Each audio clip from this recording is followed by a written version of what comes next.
Next gen astro நேயர்களுக்கு அடியேன் உங்கள் சிவயோகி சிவசக்திமான் சுவாமிகள் வணக்கத்தை தெரிவித்துக் கொள்கிறேன். இந்த பதிவில் ராகு கேது பெயர்ச்சி. ஆக்சுவலாக ராகு பெயர்ச்சி வாக்கிய பிரகாரம் ஏப்ரல் மாதம் பயிற்சி ஆகிடுச்சு, 26/4/2025. இருந்தாலும் திருக்கணித பிரகாரம் தான் நம்ம இப்போது ஃபாலோ பண்ணிட்டு வரோம். அதுவும் கரெக்டாக இருக்குது, அக்யூரேட்டாக இருக்குது அப்படின்று நேர்களாகி நீங்கள் தான் சொல்லிட்டு வரீங்க. ஸோ அந்த வகையில் வரக்கூடிய 18/5/2025 ஞாயிற்றுக்கிழமை திருக்கணித பிரகாரம் ராகு கேது பயிற்சி ஆகிறது. ராகு கேது பயிற்சி பற்றி சொல்லணும்னாக்கா, எப்படி குரு பயிற்சி முழு சூப்பராக இருந்து நல்ல விஷயங்களை செய்கிறாரோ, குரு பலம் வந்தால் எல்லாமே நடக்கும்னு சொல்லுவாங்க. குரு பார்க்க கோடி நன்மை சொல்லுவாங்க. அந்த மாதிரி இப்போது ராகு கேது ரெண்டு பேருமே இடமிருந்து பலமாக பயிற்சி ஆகக்கூடியவங்க.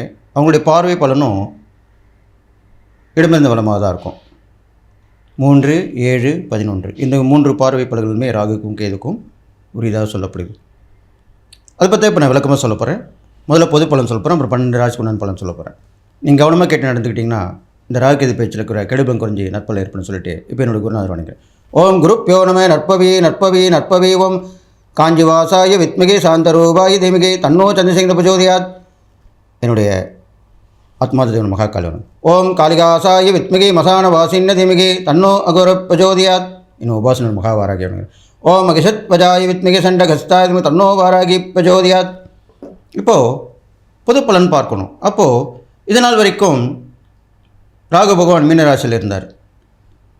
அதே போல் கேது பகவான் கன்னிராசியில் இருந்தார். இப்போது வரக்கூடிய பயிற்சியில் மீனராசியிலிருந்து கும்பராசிக்கு ராகு பகவானும், கன்னிராசியிலிருந்து சிம்மராசிக்கு கேது பகவானும் பயிற்சி ஆகிறாங்க. இதனால் ஏற்படக்கூடிய பொது பலன்கள் என்னென்னு பார்க்கும்போது, இப்போது ராகு பகவான் சனியுடைய வீட்டில் வரார். சனி தான் ராகுக்கு தந்தை வழி உறவாக சொல்லப்படுது, தந்தை வழி உறவு. அப்போ அப்பேற்பட்ட அந்த கும்பராசியில் வரும்போது பல பிரச்சனைகள் நடக்கக்கூடிய வாய்ப்பு, வீட்லேயும் நாட்டிலையும் பிரச்சனைகள் வர்றது, எதிர்பாராத ஆபத்து, எதிர்பாராத விபத்துக்கள், போர் மீண்டும் பயமுறுத்தி பண்ணுறது, எந்த ஒரு விஷயம் எடுத்தாலும் அது பிரம்மாண்டமாக இருக்க போகக்கூடிய விஷயம், நல்லதாக இருந்தாலும் கெட்டதாக இருந்தாலும் இப்படி தான் நடக்க போகுது. இது பொதுவான பலனாக சொல்லப்பட்டிருக்கு. அதே மாதிரி கேது கன்னிராசியில் இருந்தார், புதனுடைய வீட்டில் இருந்தார். இப்போது சிம்ம ராசிக்கு சூரியனுடைய வீட்டில் இருக்கார். அப்போ சூரியனுக்கும் கேதுக்குமே பகை தான் சொல்லப்படுது. அப்போ 2 பேருமே பகை வீட்டில் தான் குடியமர்றாங்க.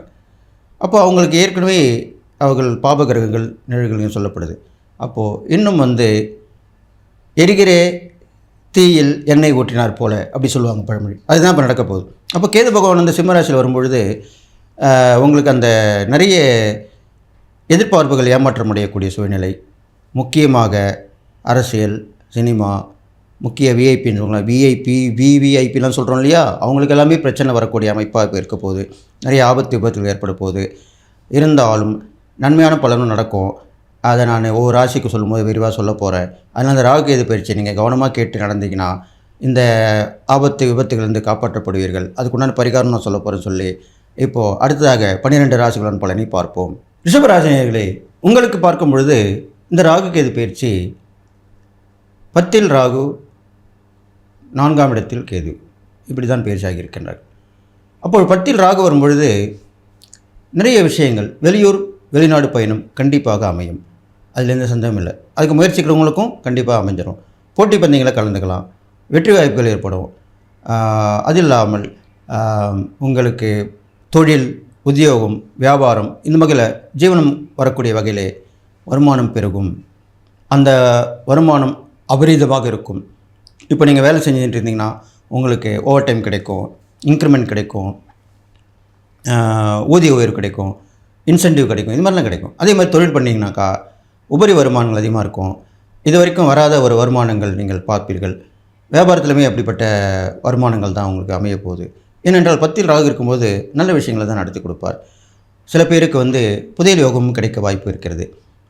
திடீர் அதிர்ஷ்டங்கள், லாட்ரி சீட்டு மூலிமா வரக்கூடிய வாய்ப்புகள் எல்லாமே வந்துன்னு இருக்கும். சில பேர் வந்து அவங்களுடைய சொத்தை உங்களுக்கு யாருமே வாரிசு இல்லாமல் இருப்பாங்க. அவங்க கூட உங்களோட பழகியிருப்பாங்க ரொம்ப வருஷமாக. உங்களுடைய மதிப்புக்கு ஏற்றவங்களாக இருப்பாங்க. உங்களுடைய நல்ல குணத்தை பார்த்து உங்களுக்கு கூட அவங்க திடீர்னு வந்து எழுதி வச்சுட்டு போயிடுவாங்க. இந்த மாதிரிலாமே நடக்க போகுது இந்த ரிஷபராசிக்காரர்களுக்கு ராகு 10ல் இருப்பனால். அதே போன்று கேது வந்து 4ஆம் இடத்தில் இருக்கிறனால உங்களுக்கு வீடு, மனை, வாகனம், தாயார், கல்வி, ஆரோக்கியம் இந்த மாதிரி சம்மந்தப்பட்ட விஷயங்கள்லாம் சொல்லப்படுது. அப்போ அந்த வகையில் பார்க்கும்பொழுது தாயாருக்கு சில உடல்நிலைகள் வந்து போகும். ஆனால் முடிவு சுபமாக தான் இருக்க போகுது. வீடு வாங்குவீர்கள். அதை வந்து உடனே குடி போக முடியாமல் ஒரு சூழ்நிலை ஏற்படும். அதற்கப்புறம் அது குடி போகலாம். கொஞ்சம் ஒரு பிரேக்கப் ஆகி அப்படி நடக்கும். அப்படி தான் நடக்க போகுது. அதே மாதிரி இடம் சம்மந்தப்பட்ட விஷயங்களும் அப்படி தான். வாகனங்களில் நீங்கள் கண்டிப்பாக வாங்கும் பொழுது கவனமாக இருந்து வாங்க வேண்டும். அந்த வாகனத்தில் பயணங்கள் செய்யும்போதும் கவனமாக இருக்க வேண்டும். இது கண்டிப்பாக செய்யணும். அது இல்லாமல் கல்வி வளர்ச்சியில் வந்து பார்த்திங்கன்னா கொஞ்சம் சிறு சிறு சுணக்கங்கள் ஏற்படும். தடை தாமதங்கள் ஏற்படும். மறதி ஏற்படும். அதெல்லாமே நீங்கள் மீறி அது படிச்சுட்டு வரணும். இது நாளில் கேது இருக்கனால ராகுவை போல் கொடுப்பார் இல்லை, கேதுவை போல் கெடுப்பார் இல்லை என்று சொல்லுவாங்க. அதனால தான் இப்படி சொல்லிட்டு வரேன் உங்களுக்கு. இது இல்லாமல் நீங்கள் செய்யக்கூடிய இறைப்பறிக்கான்னு பார்க்கும்போது ராகுவுக்கு துர்க்கையும், கேதுவுக்கு வந்து காளிகாம்பாள் வழிபாடுன்னு செஞ்சுட்டு வந்தால் ரொம்ப விசேஷமாக சொல்லப்படுறது. ராகுவுக்கு சனிக்கிழமையிலும் கேதுவுக்கு செவ்வாய்க்கிழமையிலும் பண்ணிட்டு வரணும்.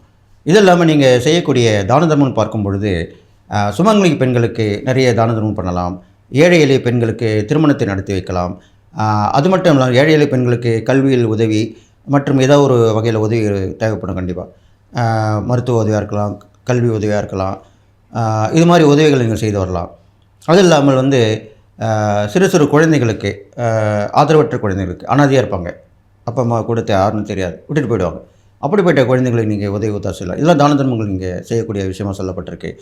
இது இல்லாமல் நீங்கள் உங்கள் ரிஷபராசிக்கு பார்க்கும்போது இல்லாமல் அந்த கிருஷ்ண பரமாத்மா அவர் விஸ்வரூப தரிசனம் நீங்கள் பார்க்கணும். கிருஷ்ண பரமாத்மா வீட்டிற்கும் கோயிலிலே கிருஷ்ணன், கண்ணன், பெருமாள் எல்லாமே ஒன்று தான். அந்த பெருமாள் கோயில் சென்று ஒரு வெள்ளிக்கிழமையிலே அவருடைய முதல் தரிசனம் பார்க்க வேண்டும். அது பார்த்து வர வேண்டும். இது இல்லாமல் நிறைய தான தர்மம் செய்து வர வேண்டும். இதெல்லாம் பண்ணிட்டு வரணும். அப்போ ரிஷபராசிக்கு பார்த்திங்கன்னா 10 நாளுன்ற போது பெரிய பாதிப்பு ஏற்படக்கூடிய வாய்ப்பு குறைவாக தான் சொல்லப்பட்டிருக்கு. அதனால் இந்த ராகு கேது பயிற்சி உங்களுக்கு எல்லாருக்கும் ஏற்றமாக தான் இருக்க போகுது. இருந்தாலும் சில விஷயங்களுக்கு கவனம் தேவை. உடல் ஆரோக்கியத்தில் கொஞ்சம் கவனம் தேவை. அப்பப்போ நீங்கள் ஒரு செக்கப் பண்ணிக்கணும், மருத்துவ பரிசோதனை செஞ்சுக்கணும். இதெல்லாம் உடனுக்குடன் செஞ்சுக்கிட்டாக்கா வரக்கூடிய பெரிய ஆபத்துலேருந்து நீங்கள் விலைக்கு நீங்கள் நல்ல ஒரு ஆரோக்கியமாக சூழ்நிலை கொண்டு வந்துடுவீங்க. உடம்பு நல்லா இருந்தால் தான் எல்லாமே அனுபவிக்கணும். அந்த அனுபவிக்கக்கூடிய போக்கு வந்து வேணும்னா உங்களுக்கு உடல் ஆரோக்கியம் கண்டிப்பாக வேணும். அதை நீங்கள் கண்டிப்பாக பார்த்துக்கணும். இதில் அடிக்கடி மருத்துவ பரிசோதனை செஞ்சுக்கணும். தன்வந்திரி யாகம் நடத்துகிற இடத்துல போய் கலந்துக்கலாம். வசதி வாய்ப்பு இருந்தால் அந்த யாகத்தை நடத்தி முடிக்கலாம். தன்வந்திரி பகவான் கோவிலில் இருப்பார், பெருமாள் கோவிலில் பெருமாள் இருப்பார், அவரை வணங்கி வழிபட்டு வரலாம். மிருத்யுஞ்சய ஹோமம் கலந்துக்கிற விஷயத்தில் போய் கலந்துக்கலாம். இது மாதிரிலாம் பண்ணிட்டு வரலாம். இதெல்லாம் பண்ணிட்டு வந்தீங்கன்னா உங்களுக்கு இந்த ராகு கேது பயிற்சி எல்லாம் ஏற்றமாக இருக்குன்னு சொல்லி நீங்கள் நான் சொன்ன இந்த பரிகாரங்கள், தான தர்மங்கள் எல்லாம் பண்ணிட்டு வந்தீங்கன்னா உங்களுக்கு இந்த ராகு கேது பயிற்சியில் கெடுபம் குறிஞ்சி நற்பலன் ஏற்படும் சொல்லி எல்லா நலமும் பெற்று வாழ்வீங்கன்னு சொல்லி வாழ்த்தி விடைபெறுகிறேன். நன்றி, வணக்கம்.